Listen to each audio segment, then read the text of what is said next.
अष्टावक्र गीता के 90वें प्रकरण का प्रथम श्लोक। कृता कृते च द्वंद्वानि कदा शांतानि कस्य वा एवं ज्ञात्वा इह निर्वेदात् भव त्याग परः अव्रति। कृता कृते च द्वंद्वानि, जितने भी कर्म हम कर रहे हैं, करना और न करना दोनों ही द्वंद्व हैं, द्वंद्व पैदा करते हैं। कर्मों से द्वंद्व पैदा होते हैं, अच्छा हुआ कि बुरा हुआ, कि उसमें कुछ कमी रह गई, कि ये चीज़ मुझे इसको करने से नहीं मिली, अब क्या करूं क्या ना करूं। इस तरह के अनेक द्वंद्व जो है प्रकट होते हैं कर्मों से। और कर्म किससे होते हैं? देह से, इंद्रियों से, मन से, विचारों से, इच्छाओं से। इससे जो है कर्म की गतिविधि है। कुछ प्राप्ति करनी है इसलिए कर्म करने पड़ रहे हैं, कुछ चाहते हैं हम।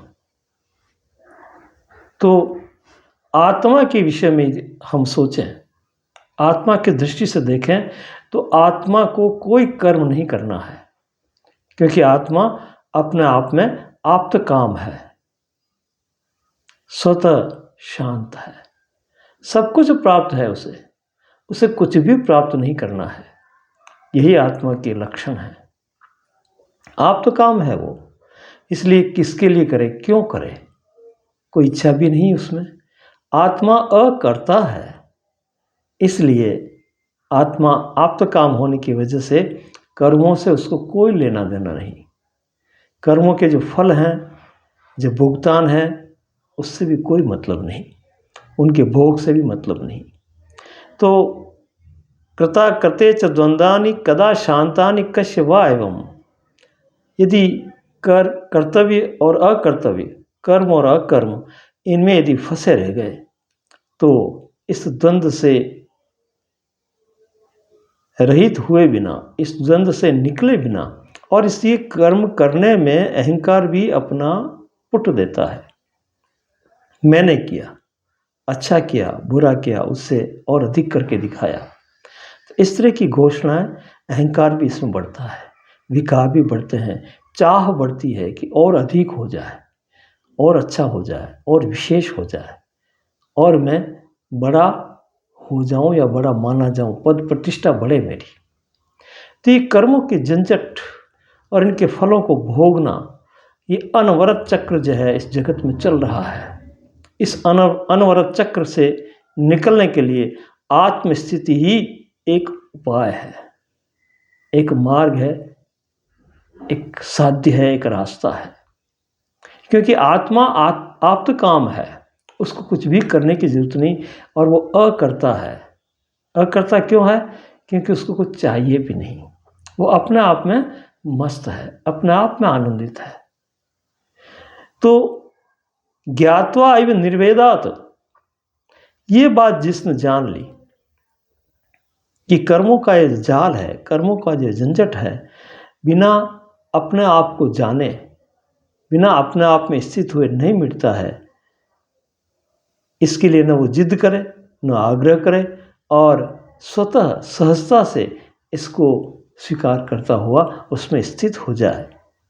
उसके लिए ये जीवन स्वतः आनंदित हो जाता है। इसमें न तो त्याग करना उसको, न कुछ ग्रहण करना है, सिर्फ समझना है कि आत्मा अकर्ता है, उसको कुछ भी करने की जरूरत नहीं, कुछ भी पाने की जरूरत नहीं, सब कुछ वही है। तो इस तरह से जो है इस श्लोक को समझाया गया। फिर आगे कहते हैं वो कि कश्यपि तात धनस्य लोक चेष्टा अवलोकनात् जीवितेच्छा बुभुक्षा च बुभुत्सो उपशमनम गताः। यानी कि सारे जितने भी संबंध हैं हमारे, वो सब दुख देने वाले हैं। संसार जितने भी संबंध हैं, चाहे माता पिता के हो, पुत्र पिता के हो, है ना, भाई बहन के हो, या मित्रों के हो, या वस्तुओं के संबंध हो, या तक कि विचारों के संबंध हो, कि मैं उसको विचार अच्छा लगता है, उसका नहीं लगता है, तो ये भी संबंध ही है। तो इस तरह के जितने भी वस्तुगत, व्यक्तिगत और विचारगत 3 प्रकार के जो संबंध हैं मुख्य रूप से, उन सब संबंधों से रहित जो होता है, किसी से कोई संबंध नहीं, किसी संबंध है तो सिर्फ अपने आप से, स्वयं से, क्योंकि स्वयं ही तो संबंध का अनुभूत कर रहा है, संबंध को भोग रहा है, संबंध में गिर रहा है, संबंध की जोड़ तोड़ बिठा रहा है और सुखी दुखी हो रहा है। तो स्वयं में अगर स्थित हो गया, सारे संबंधों से रहित होकर के अपने आप में आ गया, शांत हो गया वो, तो फिर जा कर के उसमें वैराग्य पैदा होता है। ये संबंध कैसे टूटते हैं? वैराग्य से। उनमें गुण दोष देखते हुए, उनकी उलझनों को देखते हुए, उनको सही ढंग से विश्लेषण करके समझते हुए लगता है कि ये संबंध ही मेरे बंधन के कारण है। संबंध शब्द भी यही बताता है, संबंध, अच्छी तरह से बंधा हुआ। तो जितने भी संबंध हैं वो मुझे बांधे हुए हैं, मुझे एक जगह रोक दिया गया है, मुझे बांध दिया गया है, कटघरे में बंद कर दिया गया है और मुझे एक सीमा में आरोपित करके और वहीं खड़ा कर दिया है। वहीं मैं दौड़ रहा हूँ और मेरी जो जितनी भी चेष्टाएं हैं उनको भी सीमित कर दिया गया है। इसलिए मैं उड़ान नहीं भर पाता मुक्त गगन की ओर, उस स्वतंत्रता की ओर, उस आज़ादी की ओर मैं आज़ाद नहीं हो पा रहा हूँ। तो सबसे बड़ा सुख आज़ादी है, कारागृह नहीं है, बंधन नहीं है। चाहे बंधन वो कितना भी अच्छा सोने का पिंजरा हो और उसमें तोते को बंद कर दिया जाए, फिर भी वो जो मुक्त गगन की उड़ान है वो उस पिंजरे में नहीं होती। सोना आपकी दृष्टि में बहुमूल्य होगा, लेकिन उस तोते की दृष्टि में मुक्त गगन का जो विचरण है, वो आज़ादी है, वो सोने से कई गुना बढ़ कर के।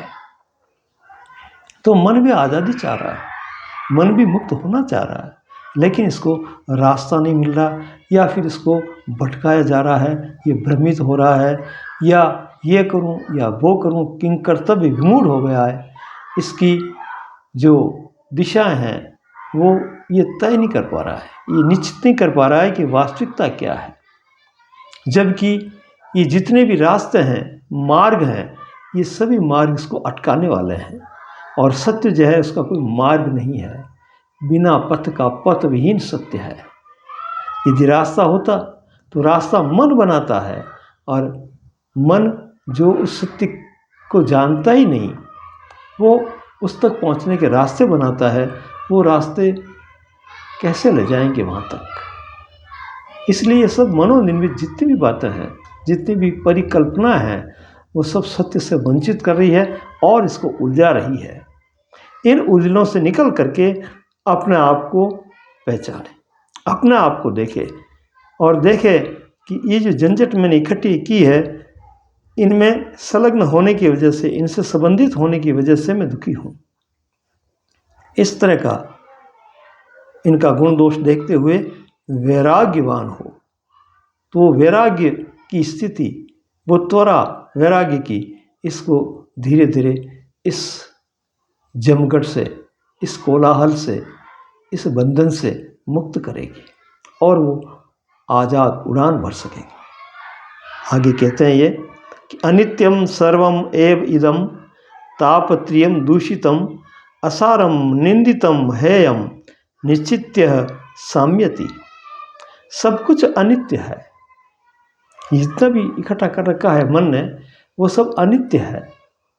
वो आज है, कल नहीं, क्षण भर का है, क्षण भंगुर है, पल पल में परिवर्तित होने वाला है। पूरा संसार परिवर्तनशील है और संसार की सारी वस्तुएं सब परिवर्तित हो रही है।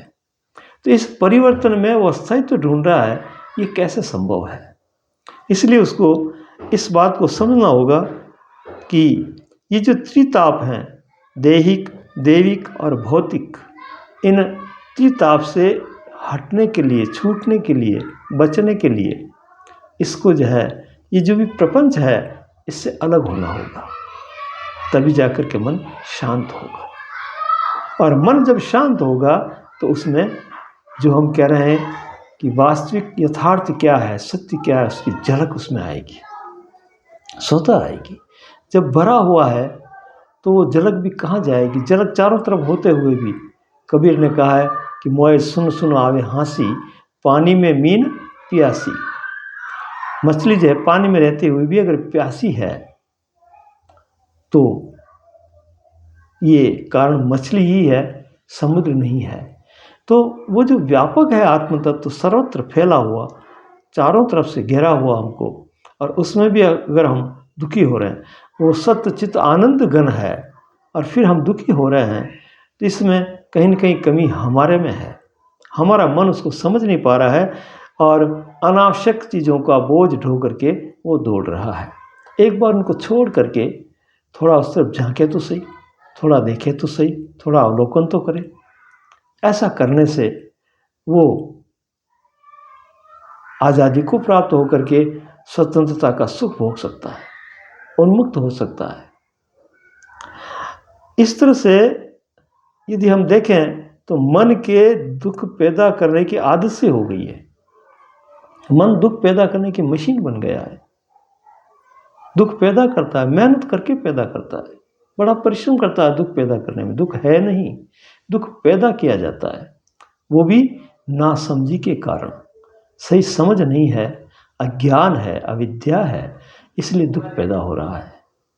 तो अष्टावक्र गीता ये संकेत करता है कि तुम ज्ञान की तरफ बढ़ो, सही समझो, यथार्थ को समझो, सत्य को समझो, किस कारण से क्या हो रहा है उसका अवलोकन करो, विश्लेषण करो, और उसको सही ढंग से धारण करके, उसका उपयोग करके, उसका निरीक्षण परीक्षण करते हुए अपने जीवन में उतारो। तब जाकर के तुम्हें उसका फर्क नजर आएगा, अंतर नजर आएगा, और तुम समझ जाओगे कि वास्तविकता क्या है। मैं इतने दिन कहाँ भटक रहा था, क्यों भटक रहा था? मेरे ज्ञान के कारण ही। तो अपने आप को जानना ही ज्ञान है। स्व को जान लेना, अपने आप को जान लेना कि मैं वास्तव में क्या हूँ, क्या जमघट मेरे अंदर भरा हुआ है, क्या कचरा है, क्या ऐसी कुप्रवृत्तियाँ हैं जो प्रतिकूल होकर के मुझे दुखी कर रही है। तो इन सब बातों का अवलोकन करना पड़ेगा, गहराई से देखना पड़ेगा इसको, और मन को मुक्त करके देखना पड़ेगा। यदि बिना मुक्त के आप देखेंगे तो वही चीज़ नजर आएगी जो मन में भरी हुई है। उस भराव को एक तरफ करके मन को स्वतंत्र करना होगा। अध्यात्म शुरू होता है मन को स्वतंत्र करने के बाद। कोई कहता है कि अध्यात्म से मन मुक्त हो जाएगा, ऐसा नहीं है। मन मुक्त है, उसमें अध्यात्म प्रवेश करता है। बाकी भरे हुए मन में चाहे कितना भी उसको उपदेश दे दो, कितना भी कुछ कह दो, कुछ भी फर्क नहीं पड़ेगा। इसलिए मन मुक्त करने की बात, अपने आप को मुक्त करने की बात पहली बात है, पहली शर्त है। इसलिए इन सब बातों को अपने को पात्र होना पड़ेगा। बिना पात्र के ये अध्यात्म की धारा हम में प्रवेश नहीं कर पाएगी। पात्रता के बिना हम अधिकारी भी नहीं होंगे उसके। तो ये अध्यात्म भी दुख ले आता है, क्योंकि अधिक भ्रमित करता है, अधिक भटकाता है। इसी वजह से तो अनेक संप्रदाय खड़े हो गए, अनेक धर्म खड़े हो गए, अनेक व्यक्तियों के अनेक वाद विवाद खड़े हो गए, अनेक तर्क वितर्क हो गए, और उसी में हम उलझे रहे। मन और उलझ गया कि वास्तविकता क्या है। अगर वास्तविकता यह है तो फिर लड़ झगड़ क्यों रहे हैं, क्यों आपस में बहस कर रहे हैं, क्यों तर्क वितर्क कर रहे हैं, क्यों किसी सही निर्णय को ये स्थापित नहीं कर पा रहे हैं? क्या कारण है? इन सब कारणों को लेकर के मन बड़ा व्यथित है। तो मन को पहले खाली करना पड़ेगा, तभी जाकर के पहला कदम हमारा अध्यात्म में रख पाएंगे। तो ये जो कहा सुनी का, एक दूसरे को वाद विवाद का, तर्क वितर्क का, संप्रदाय खड़े करने का, सिद्धांत बनाने का, धारणा बनाने का, अनेक तरह के बाने पहन करके अनेक प्रकार की परिपाटी और परंपरा चलाने का जो डर्रा है, जो चल रहा है आज भी, उससे अनावश्यक लड़ाई झगड़े ही पैदा हुए हैं, द्वंद्व ही पैदा हुए हैं, खींचातानी पैदा हुई है, कोई सुलह नहीं हुई है, कोई समझौता नहीं हुआ, कोई वास्तविक चीज़ पर प्रमाणित नहीं हुई, निर्णायक स्थिति पर आया ही नहीं। लड़ते झगड़ते हुए ही पूरा जीवन बर्बाद कर रहे हैं और समझ में कुछ नहीं आ रहा है। सब अपनी अपनी मनमानी बातें कर रहे हैं और सब अपनी बातों को सत्य साबित करना चाह रहे हैं। तो ये साबित करने की बात, दावेदारी की बात, ये घोषणा जब तक होती रहेगी तब तक मन मुक्त नहीं हो सकता। यह आध्यात्मिक बीमारी है, आध्यात्मिक रोग है। इस तरह का जो अध्यात्म है तथाकथित, ये आपको मुक्त नहीं कर सकता। तो ये कहा सुनी का विषय नहीं है, ये बहुत ही गहन विषय है। इसमें गुजरना होगा और बड़ी शांति से, सहजता से, सरलता से और सजग रह करके, सावधान रह करके, ताकि पुराने जो बवंडर हैं, पुरानी जो आपाधापी है, पुरानी जो चीज़ें हमें भरी हुई है, वो फिर लौट लौट करके न आए। उन्हीं को हम दोहराते नहीं रहें, बल्कि कुछ नया हम में प्रकट हो, कुछ नए की तरफ बढ़े। तो ये जो बार बार रिपीटेशन है, दोहराना है, इसकी वजह से मन मंद हो गया है, थक गया है, धूमिल हो गया है, उसकी त्वरा कम पड़ गई है, उसकी ऊर्जा कम पड़ गई है। इसलिए वो शक्ति नहीं रही उसमें कि वो उड़ान भर के कुछ नई को हासिल कर सके। और ये जो पुराना भराव है, इसको लेकर के वो अगर उड़ान भरेगा तो उड़ान नहीं भर पाएगा। इनको एक तरफ रखना पड़ेगा, तब जाकर के वो इस जो है अध्यात्म के गौरी शंकर को प्राप्त करेगा, वहाँ चढ़ पाएगा। आगे कहते हैं ये कि क असो काल वयः किम वा यत्र द्वंद्वानि नो नृणाम तानि उपेक्ष्य यथा प्राप्तवर्ती सिद्धिम अवाप्नुयात्। सुख दुख सभी कालों में समान रूप से व्याप्त हैं। ये जो संसार में जो हम जीते हैं, इसमें ये जरूरी नहीं है कि सुख दुख अलग अलग तरह के हों। जैसा मानव जीवन में हमें भाषित होता है, वैसा सभी को हो रहा है। कोई देशी या विदेशी का इसमें कोई भेद नहीं है। कोई विदेश में व्यक्ति है और उसको अगर सुई चुभो दी जाए तो उसको वही दर्द होगा जो हमें होगा। सुख दुख वही है, एक जैसे हैं, एक जैसे व्याप्त हैं चारों तरफ। इसीलिए ये देशना काम करती है सबके लिए। ये जरूरी नहीं कि वो इस तरह से जी रहा है, उसको सुख दुख और तरह से होते हैं, हमें और तरह से होते हैं, ऐसा कुछ नहीं है।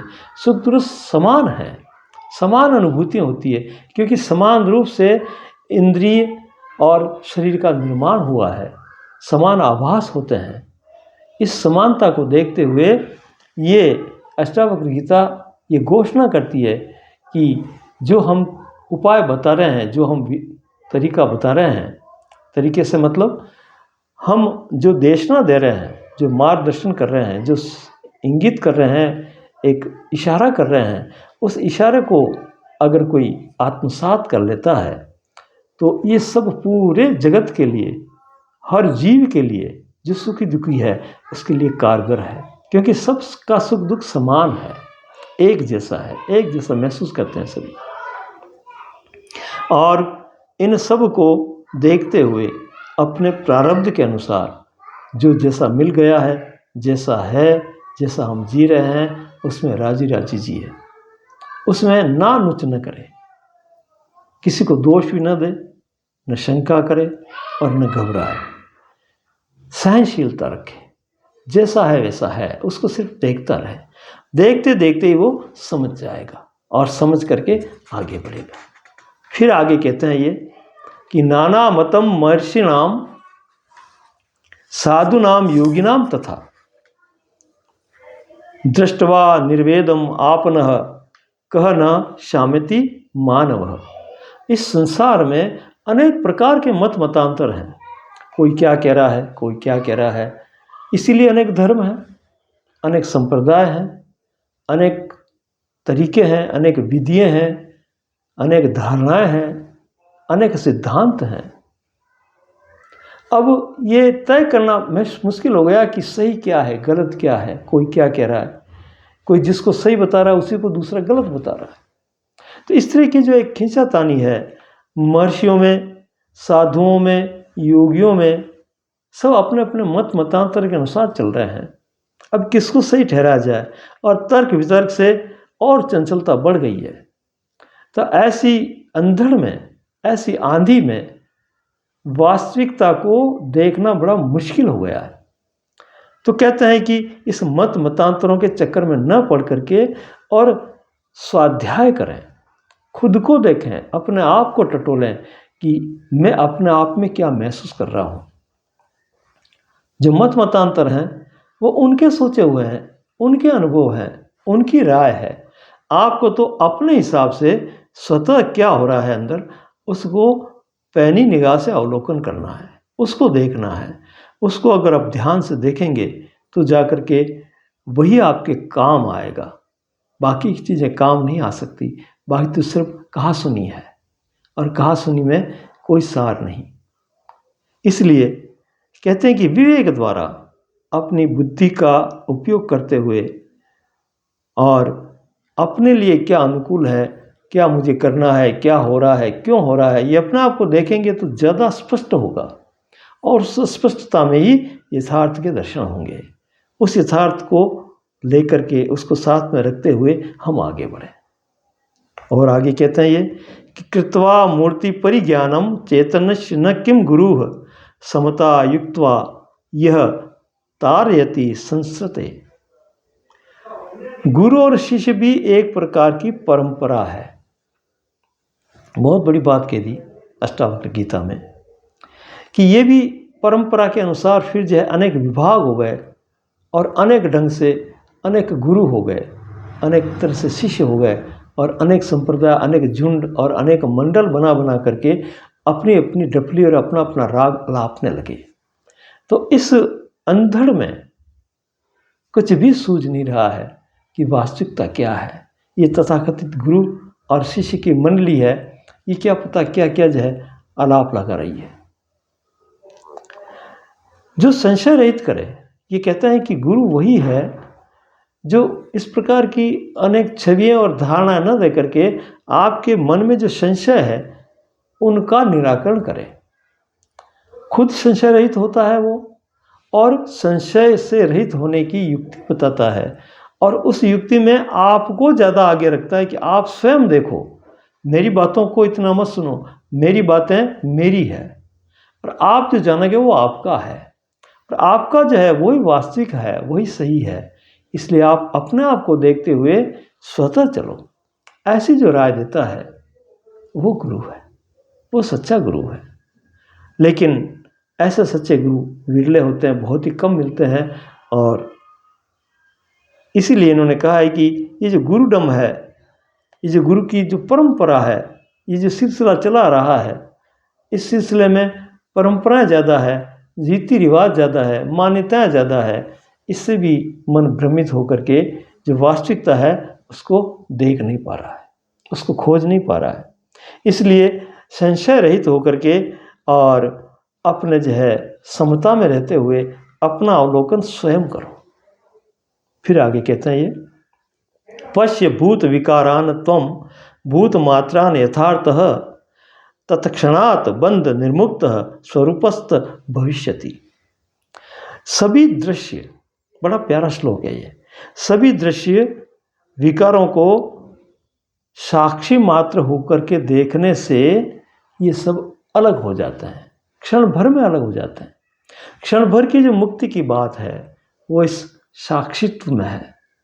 साक्षी की कला, साक्षित्व में देखने की जो कीमिया है, जो तरीका है, जो दृष्टि है, वो अगर हम में आ गई तो हम सबसे अलग परे रह करके इस सारे प्रपंच के खेल को देख सकते हैं और बिना उलझे देख सकते हैं।